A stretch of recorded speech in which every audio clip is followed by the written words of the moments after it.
तो आज की वीडियो में हम डिस्कस करने वाले हैं दो तरह के करंट, एक जो बैटरी में पाए जाते हैं और दूसरे करंट जो हम अपने घर में अप्लाइंसेस में यूज़ करते हैं या फिर किसी इंडस्ट्री में यूज़ होते हैं। तो इन दोनों करंट में बेसिक डिफरेंस क्या है और ये कौन से करंट होते हैं। तो आइए समझते हैं difference between alternating current and direct current. Hello everyone, welcomes to topper Vidyapeeth. In this video, we are going to discuss what is the difference between alternating current and direct current. So, alternating current is a current that periodically reverse direction and changes its magnitude continuously with time. यानी ऐसा current जो अपने आप को time के साथ change करता है, यानी कभी बढ़ता है कभी घटता है, ऐसे करंट को हम बोलते हैं ऑल्टरनेटिंग करंट। ऑल्टरनेटिंग करंट दिया था निकोला टेस्ला ने, जो कि बहुत बड़ी रेवोल्यूशन थी in the area of physics.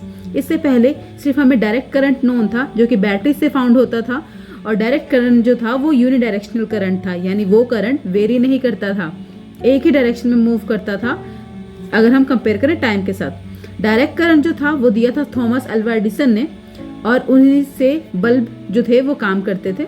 हाँ, बिल्कुल सही समझ रहे हैं, थॉमस अल्वा एडिसन वही हैं जिन्होंने बल्ब की डिस्कवरी की थी। अब आइए समझते हैं इनमें बेसिक डिफरेंस क्या है। अपार्ट फ्रॉम ग्राफिकल रिप्रेजेंटेशन कि एक जो है वो वेरी करता है टाइम के साथ और दूसरा जो है वो कांस्टेंट रहता है टाइम के साथ, यानी बदलता नहीं।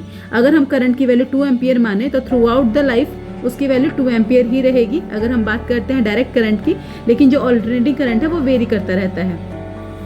ऑल्टरनेटिंग करंट को हम यूज़ करते हैं लार्ज स्केल पे पावर डिस्ट्रीब्यूशन में, होम्स में, इंडस्ट्रीज में, और जहाँ भी हमें पावर अप्लायंस चाहिए होते हैं, जैसे रेफ्रिजरेटर में, फ्रिजेज में, डिश वॉशर में, इन सब में हम यूज़ करते हैं ऑल्टरनेटिंग करंट। जबकि डायरेक्ट करंट जो है वो बैटरी से निकलता है, इसकी पावर लो होती है और लो पावर कंजम्पशन में हम यूज़ करते हैं।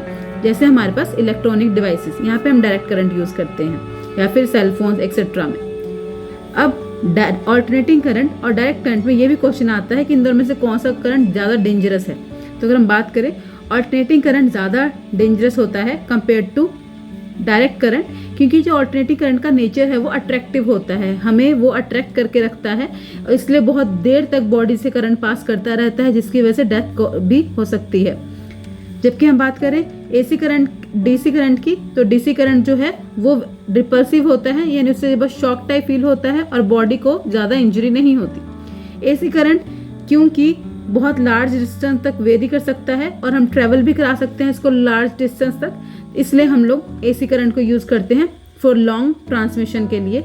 इसमें पावर लॉस भी कम होता है अगर हम बात करें, इसलिए आपने देखा होगा जगह जगह ट्रांसफार्मर लगे हैं, वो क्या करते हैं, वो एसी की सप्लाई को प्रोवाइड करने का काम करते हैं।